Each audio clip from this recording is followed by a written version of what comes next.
Hello বন্ধুরা, রোহন কিচেনে আবার একটি নতুন পর্বে সবাইকে জানাই স্বাগত। আজকে আমি আপনাদের সঙ্গে শেয়ার করব দুর্দান্ত স্বাদের পাঙ্গাস মাছের তেল ঝালের একটি রেসিপি। এটা আমাদের বাড়ির পুকুরেরই ধরা পাঙ্গাস মাছ। এগুলো আমাদের বাড়ির পুকুরেই চাষ করা হয়েছে। দেখো কত বড় পাঙ্গাস মাছটা। এর থেকেও আরো বড় বড় পাঙ্গাস মাছ আমাদের পুকুরে ছাড়া আছে। এই মাছটা আমরা এখন কেটে নেব। যেহেতু এত বড় মাছ, তাই বঁটিতে কাঁটাগুলো কাটা যাবে না। এর কাঁটাগুলো খুবই শক্ত, তাই এই কাঁটাগুলো আমরা একটি কাটারির সাহায্যে কেটে নেব।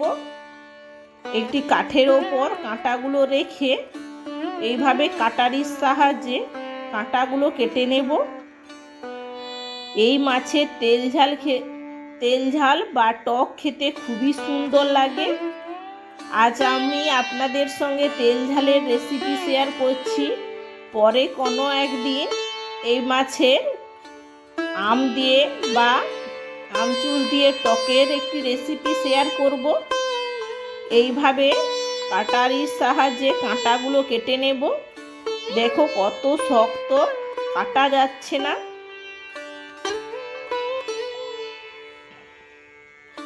এইভাবে সব কাঁটাগুলো কেটে নেব।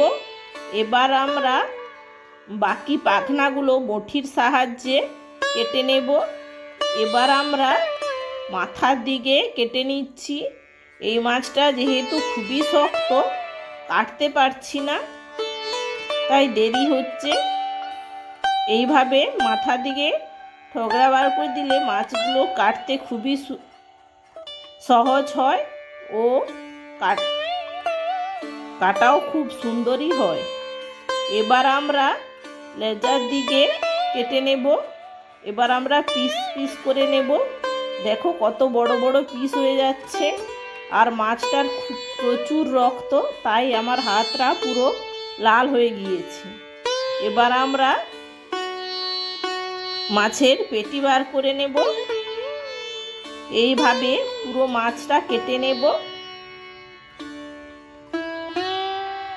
এই মাছের অনেক পিস হয়েছে। দেখো কত সুন্দর সুন্দর মাছের পিসগুলো হয়ে গিয়েছে। এবার আমরা মাছটা ধুয়ে নেব। এইভাবে ধুয়ে একটি ডিশের উপর মাছগুলো নিয়ে নেব, তাহলে লবণ ও হলুদ মাখাতে সুবিধা হবে। দেখো কত বড় বড় মাছের পিসগুলো হয়ে গিয়েছে। এই মাছ ভাজতে হয় খুব সাবধানে। এই মাছ ভাজতে গেলে খুব তেল ঠেকরায়, তাই খুব সাবধানে এই মাছগুলো ভাজতে হয়। এবার আমরা মাছে মাখিয়ে দেব হলুদ। এখানে প্রথমে আমরা হলুদ মাখিয়ে নিচ্ছি।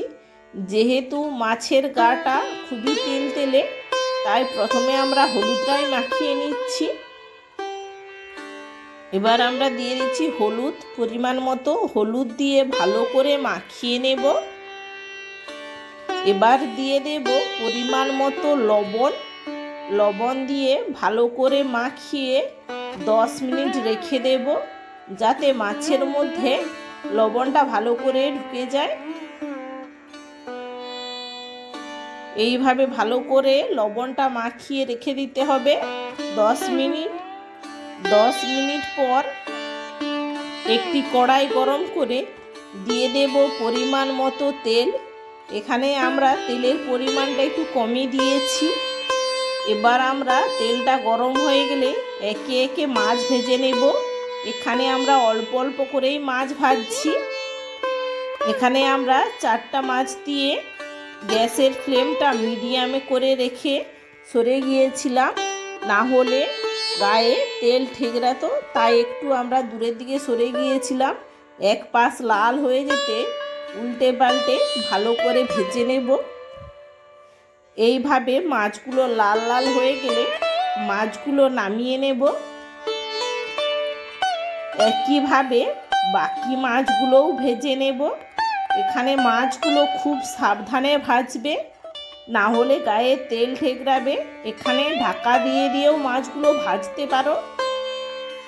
সব মাছগুলো ভাজা হয়ে গেলে আবার একটি কড়াইয়ে গরম করে দিয়ে দেব পরিমাণ মতো সর্ষের তেল। যেহেতু মাছের তেল ঝাল হচ্ছে, তাই আমরা সর্ষের তেলেই রান্নাটা করব। তেলটা গরম হয়ে গেলে দিয়ে দেব গোটা গরম মশলা। এখানে আমরা নিয়েছি 2টো ছোট এলাচ, দারুচিনি ও লবঙ্গ দিয়ে ভালো করে ভেজে নিয়েছি। এবার আমরা দিয়ে দিচ্ছি তেজপাতা, দিয়ে ভালো করে ভেজে নেব। এবার আমরা দিয়ে দেব রসুন বাটা, দিয়ে ভালো করে লাল লাল করে ভেজে নেব। এবার আমরা দিয়ে দেব কেটে রাখা পেঁয়াজ, দিয়ে ভালো করে নেড়ে নেব। এখানে একটু পেঁয়াজের পরিমাণটা বেশিই দিয়েছি।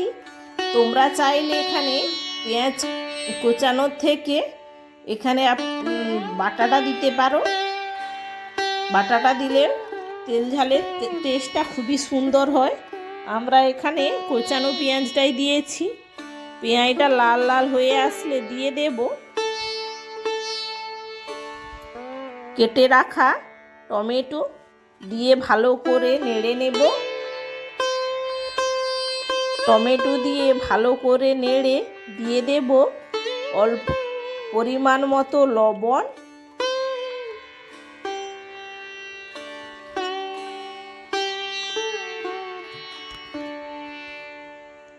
লবণ দিয়ে ভালো করে নেড়ে নেব যাতে টমেটোটা ভালো করে গলে যায়। টমেটোটা এইভাবে গলে আসলে দিয়ে দেব বেটে রাখা আদা দিয়ে ভালো করে নেড়ে নেব যতক্ষণ না আদার কাঁচা গন্ধটা চলে যায়। এইভাবে আদা দিয়ে ভালো করে নেড়ে দিয়ে দেব লাল লঙ্কার গুঁড়ো, দিয়ে ভালো করে নেড়ে নেব। লাল লঙ্কার গুঁড়ো দিয়ে ভালো করে নেড়ে দিয়ে দেব হলুদ গুঁড়ো দিয়ে ভালো করে নেড়ে নেব। এবার দিয়ে দেব অল্প করে জল, যাতে না নিচে মশলাটা বসে যায়। অল্প করে জল দিয়ে ভালো করে নেড়ে নেব যতক্ষণ না গ্রেভি থেকে তেল ছেড়ে আসছে। ভালো করে নেড়ে রাখতে হবে। গ্রেভি থেকে তেল ছেড়ে আসলে এইভাবে গ্রেভি থেকে তেল ছেড়ে আসলে দিয়ে দেব পরিমাণ মতো জল দিয়ে গ্রেভিটা ফুটে এলে দিয়ে দেব ভেজে রাখা মাছ, দিয়ে 5 মিনিট ফুটিয়ে নেব যাতে মাছের মধ্যে গ্রেভিটা ভালো করে ঢুকে যায়। 5 মিনিট ভালো করে ফুটিয়ে নেব। গ্রেভিটা মোটা হয়ে আসলে দিয়ে দেব কেটে রাখা ধনে পাতা, দিয়ে 2 মিনিট ভালো করে ফুটিয়ে নেব। এবার দিয়ে দেব গরম মশলা গুঁড়ো, দিয়ে ভালো করে নেড়ে গ্যাসের ফ্লেমটা অফ করে দেব। আমাদের পাঙ্গাস মাছের তেল ঝাল হয়ে এসেছে। এবার আমরা একটি প্লেটের ওপর মাছগুলো সাজিয়ে নেব। এই তেল ঝাল দিয়ে গরম ভাত খেতে খুবই সুন্দর লাগে। তোমরাও একবার হলে ট্রাই করে কমেন্ট করে জানিও কেমন লেগেছে খেতে। আজকের এই রেসিপিটি এখানেই শেষ করলাম। রেসিপিটি যদি ভালো লেগে থাকে অবশ্যই লাইক ও বেশি বেশি শেয়ার করে দেবেন। চ্যানেলে নতুন হয়ে থাকলে প্লিজ চ্যানেলটিকে সাবস্ক্রাইব করে পাশে থাকা বেল আইকনটি প্রেস করে দেবেন, যাতে পরবর্তী ভিডিওর নোটিফিকেশান সবার আগে আপনাদের কাছে পৌঁছয়। এতক্ষণ আমার সঙ্গে থাকার জন্য অসংখ্য ধন্যবাদ। দেখা হচ্ছে আবার একটি নতুন কোনো ভিডিও নিয়ে। ততক্ষণ ভালো থেকো, সুস্থ থেকো।